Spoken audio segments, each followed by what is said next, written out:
Welcome, everybody. Thank you for joining our talk this morning for towards a framework for harm prevention in web search. And yeah, I've worked with Udo, who is also here in the meeting, as well as David and Stefan and John, who are also listed here but cannot be here today.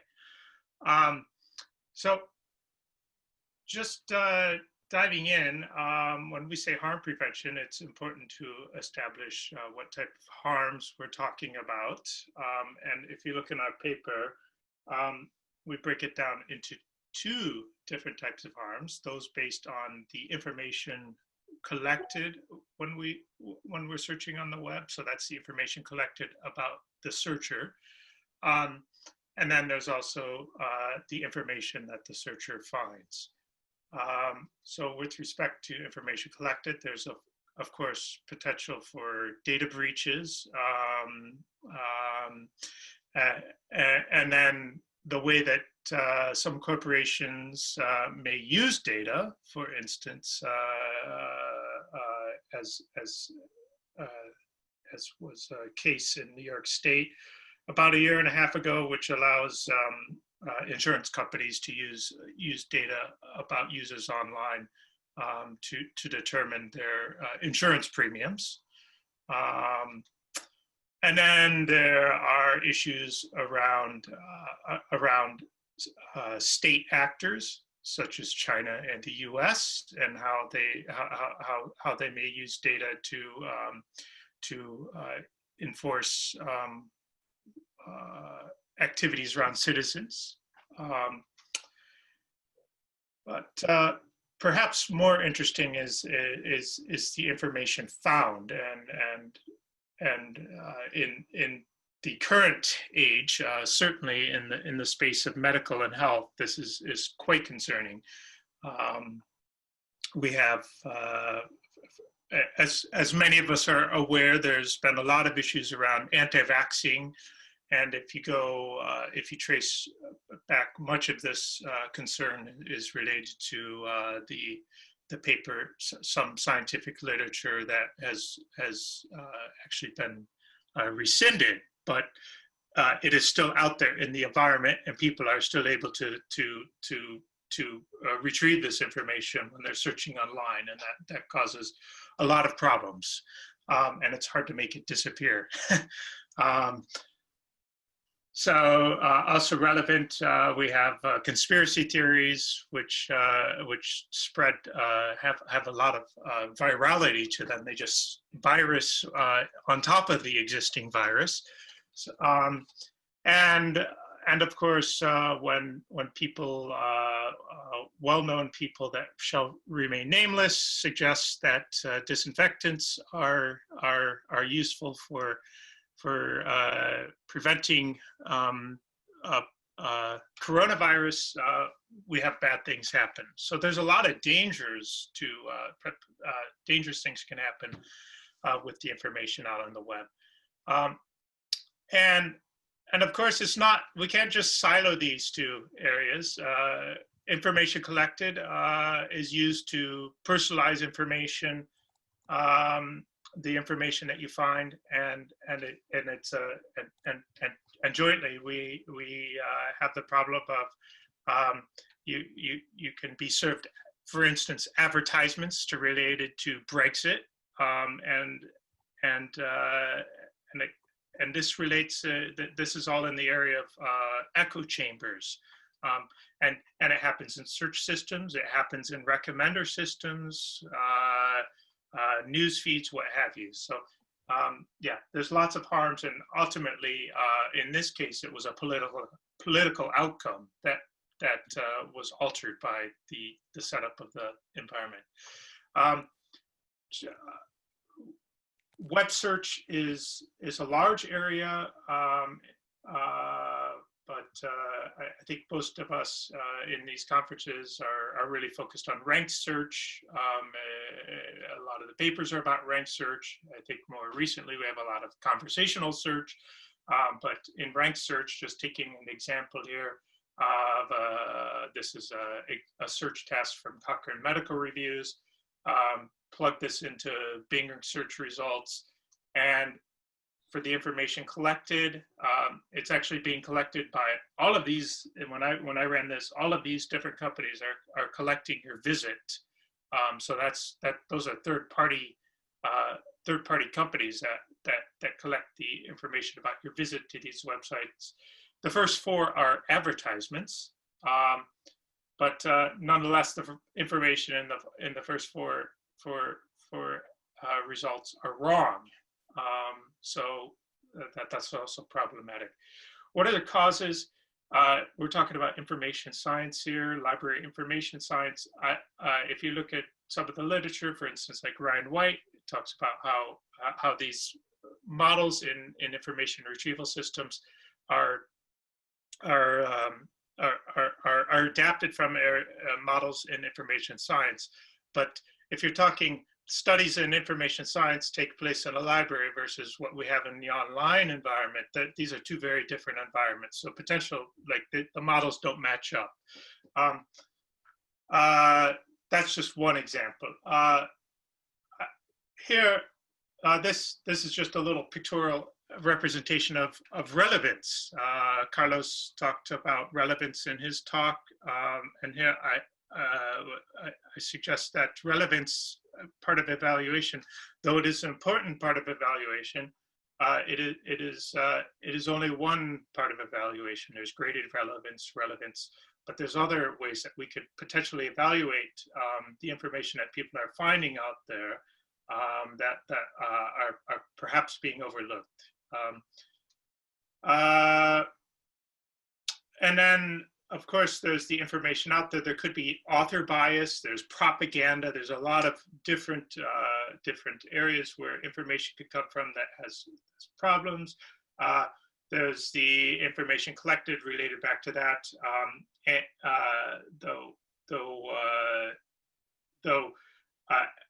A lot of effort is made to protect the data, lock down the data by search companies so that there's no data breaches. And they make it pseudo-anonymous. It is still pseudo-anonymous. If for many of us on here probably are aware of the AOL data set, which was released a number of years ago, which was pseudo-anonymized, but in the end they were able to people were able to take that data set and aggregate the information and actually identify individual people. In our paper, we also talk about the data science aspect of it, which looks at, and I myself have worked as a data scientist over the years, so I'm very aware of this as well. But if you if you look at the paper from Harvard Business Review on data science, the sexiest job of the 21st century, it talks right in there about how the job of a data scientist to maximize user engagement, i.e. maximize profit. So, because the more people engage with your product, the more profit you will make. At least that's the way that things have been built over the recent years. And I think my favorite my favorite description of causes is this paper by Ricardo Baez Yates a couple of years ago, and this diagram really says it all. I mean, it's a vicious cycle. Ultimately, it's a vicious cycle. We have so far we've had two talks that are heavily focused on explainable IR and working on algorithms. So yes, there's biased algorithms, but there's also biased people and biased users. And for instance, like implicit feedback and learning to rank, all of this information collected, you collect information from biased users, and they in turn have biased results fed to them, and people searching for information, they find information, for instance, about anti-vaccines, they share it with other people who have that bias. So it's a vicious cycle. I mean, of course, there are people that balance things out, but yeah, ultimately, it's there's not just one thing that's going to solve this problem. We could talk about this for days, but I move on. So the framework, I would like we break it down into 4 areas: policy, evaluation, system design, and cognitive behavioral interventions, which cognitive behavioral interventions Carlos also hinted at with nutrition labels, and we'll focus on that here in a bit. That is perhaps that is been the main focus of my PhD research, is bringing that into information retrieval. But ultimately, these 4 areas I suggest are already there. It's just that they haven't been really brought together in one piece. So policy, there's corporate policy, educational policy, and law. And corporate policy so far has been heavily focused on maximizing profit, maximizing engagement, already said. But we also suggest that there should be more involvement of harm minimization, and greater transparency has already been suggested in several talks today. Education, there's a need for additional tools, and again, that ties into cognitive behavioral interventions, and greater presence to existing tools. If you're not aware, Google actually already has a great set of educational tools available for how to teach people to become better searchers. But currently the state is, first of all, you have to think, how can I become a better searcher, and are there tools available? I have to actually search for that. Perhaps a better approach would be to make these available right in the search engine itself, a link right there. Law, yes, perhaps avoid these as much as possible, but given our work is also looking from a human rights-based focus, looking at it through the lens of universal human rights. For instance, allowing for freedom of expression, making sure that you don't lose that element. Evaluation, I'm just going to focus briefly on evaluation because that's a massive topic in itself. I want to get to the core of this. So traditional metrics, economic-based metrics, and outcome-oriented metrics. Traditional metrics, for instance, precision recall, F1, what have you, continue to use them. They're an important element. Economic-based, so like, for instance, the work of Life Party, very, very interesting work. A lot of their evaluation is focused on relevance and time components of economics of search, but these could certainly be adapted to harms and benefits. On outcome-oriented, so some of my work has looked at privacy measures, for instance, looking at like the amount of information is being shared with third parties. There's the misinformation component of it. For instance, given a search task, is the information correct or incorrect versus relevant or non-relevant? So still keeping that relevant, non-relevance. And folks at Waterloo have looked at the misinformation side of it. Health and well-being is also looking at, you could tie, if you could recruit participants and their search behavior and look at their health and well-being outcomes of their various search tasks they perform.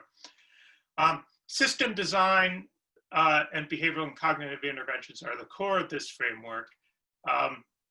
And content enrichment, which we'll detail here just more in a second, but that's cues, informational cues, extracting that out, and very important is from the data science perspective, machine learning and knowledge graphs and designing models that actually extract high quality cues. That's very critical for the data science community.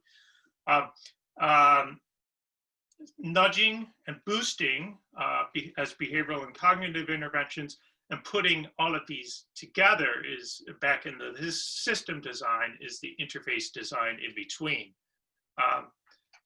Okay, so jumping over to system design, in our paper, we focus heavily on a set of cues from Smith and Youngry at Cheer last year.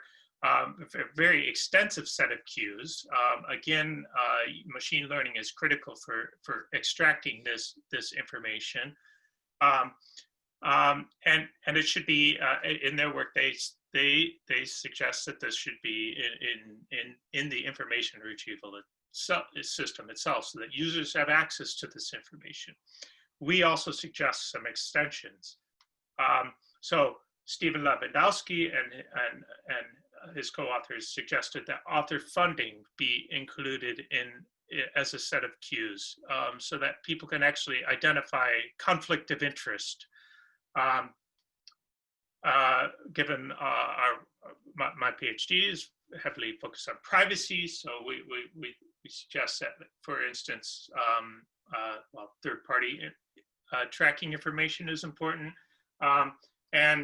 and for instance, having an ontology and knowledge graph of different incidents. For instance, if you're visiting Yahoo, who has been a repeat offender in privacy incidents, that could be useful information for users that are concerned about privacy. All right, over to perhaps the most interesting part, in my view, behavioral and cognitive interventions. Nudging, for those of you that don't know, is to design a system or environment in a non-transparent manner to produce a healthier, considered a healthier outcome.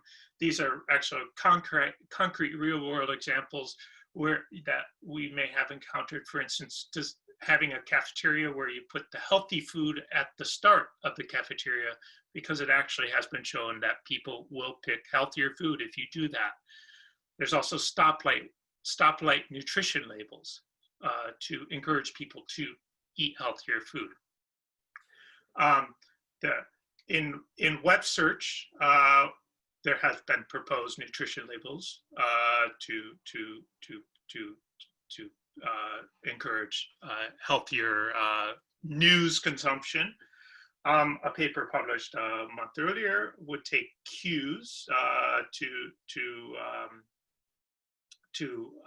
promote reduction in non-healthy information. Our work has looked at stoplight approach to and this was in a lab, actually shown to reduce consumption of information that is heavily impactful on privacy. In web search, though not related to harmful information, I would suggest that something that is already implemented is in fact a nudge, because like one goal of having query expansion, auto-completion, it is shown that having longer queries increases relevance of information. Interesting, when I typed in econ here, the second suggestion is economic benefits of Brexit. I found that one kind of funny. So jumping over to boosting, the interesting thing about boosting is that it is much more transparent in its goal. I see I have about a minute left here, so I better hurry up. But boosting has the big difference between boosting and nudging. Boosting is that it's very data driven. You take existing data, you learn from people's behavior, and this is important for data scientists to extract this information. What has worked for people to use harms, and this boosting is used in the medical domain, so that you can teach doctors simple skills such as this lowercase as a decision tree. It is not guaranteed to reduce, to ultimately stop harms, but it does prevent them. It minimizes risk. So fact box on the top, decision tree on the bottom. In web search, we have work from Microsoft where you took data from expert searchers and taught new searchers. and to talk less, yeah. I skipped to the next example. I don't want to. We have a decision tree which has been proposed to steer people towards more critical information. In our paper, we suggest a fact box, which is shown that some work we published earlier this year that .gov and .org websites are are more likely to produce take you towards websites that reduce your encounters or reduce sharing with third-party companies.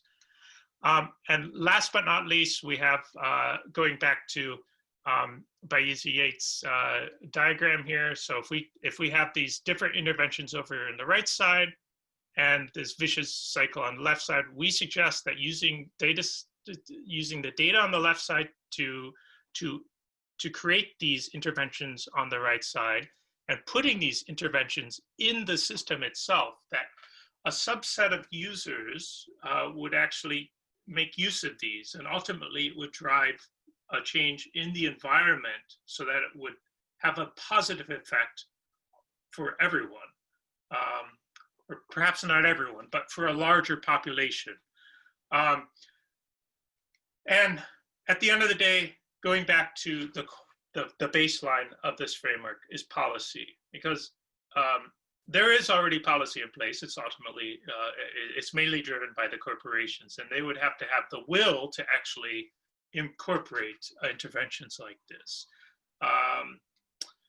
Okay, so with that, wish I could say a lot more here, but that was just kind of an introduction to our paper. And thank you to the reviewers for the comments. Of course, our funders, the ESRC here in the United Kingdom, and the SIGAR travel grants, so to speak, not really traveling anywhere today, but they have kindly covered the cost for the author cost for this. So with that, thank you. Thank you very much, Stephen, for your talk. So we have time for some questions, if any.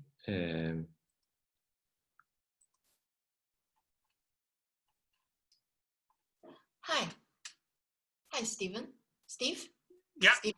Yeah. Yes. Hi, I'm Ting from University of Glasgow, and my research topic is more focused on fake news analysis.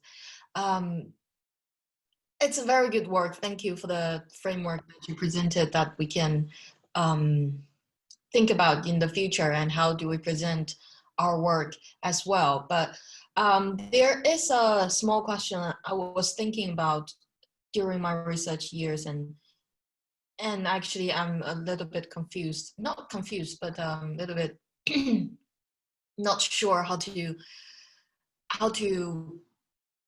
cognitively convince myself that I'm doing a good thing, because see, in your presentation there's a page set that .gov and .org seems to be a very good source of information.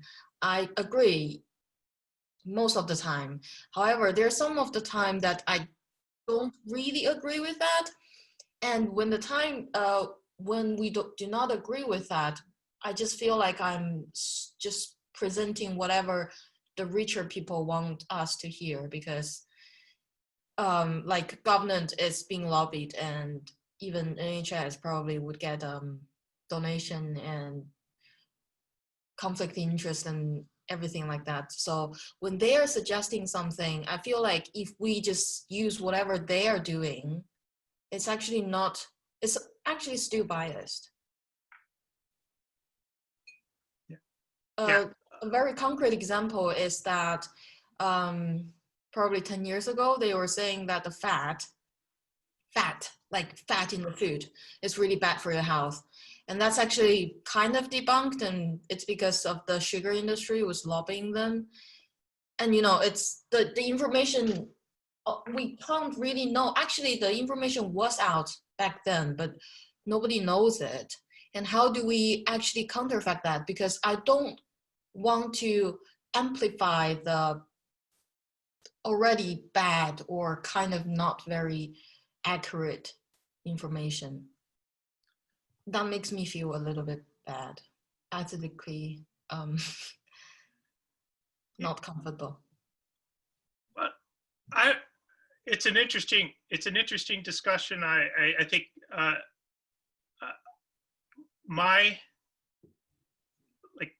first of all, like what I presented there, like .gov.org, like it is not meant to be like, this is a certainty, this is a black or white like truth.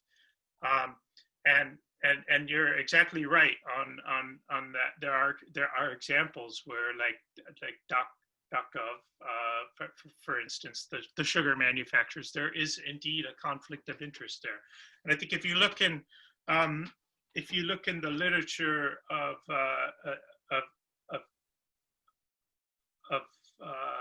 information science, it's also important that you don't just look at one source. So I think it's rather than just like relying on .gov. I mean, you should look at several different results, especially if it's something that you feel is very important.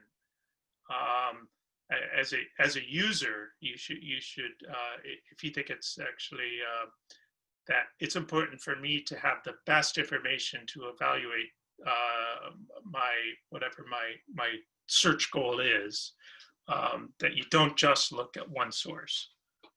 Unfortunately, I don't think an algorithm or an intervention is going to be the solution to that problem, because there's the user would have to somehow the user has to have that desire to actually evaluate multiple sources. Okay, thanks. Thanks. Thank you. So, any other question? So the topic is very interesting,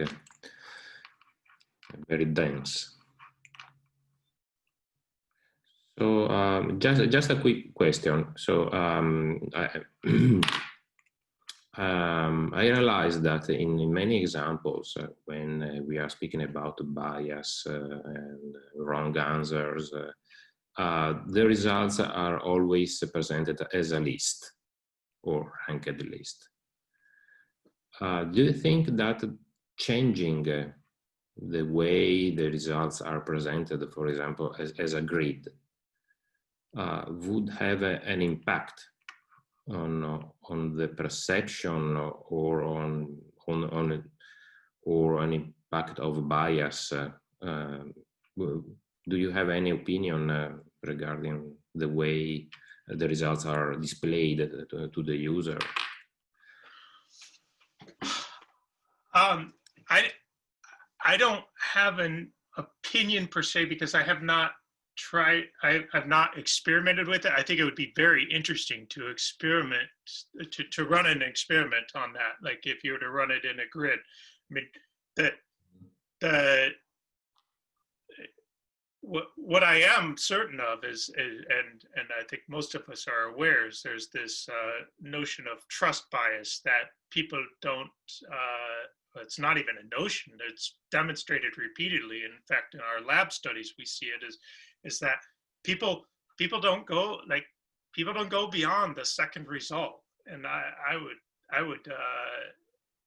there are some that go beyond the second result, but it in general, like the majority of people are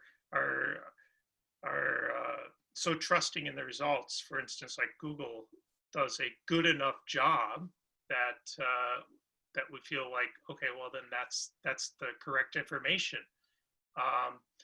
And I would hope that a grid, some different formation would change that, would alter their trust. Not alter their trust, would